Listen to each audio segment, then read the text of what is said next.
people spend way too much time, in my sense, of trying to follow recipes and do what they're supposed to do rather than enjoying themselves and making food for one another that is not necessarily masterful and fabulous and great, but is quite enjoyable and engaging and a wonderful way to spend time in the kitchen and with friends.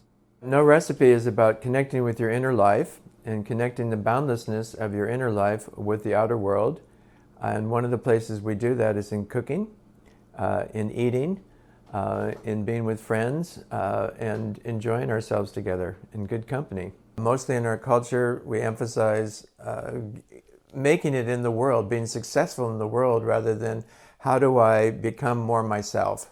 So this book is about becoming more yourself and sharing more of your good heart, your good intentions, your warm feelings for the world and for other people.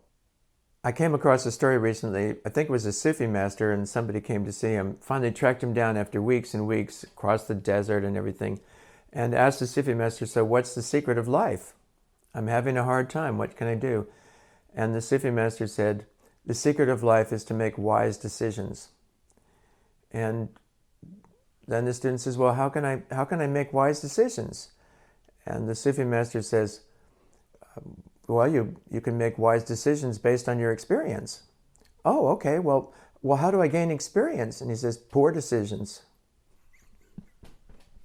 My book is about making poor decisions, so eventually you can make wise decisions. And you don't worry about it. You'll make some good decisions and some poor ones, and you go forward in your life. This is, as always, a time to wake up.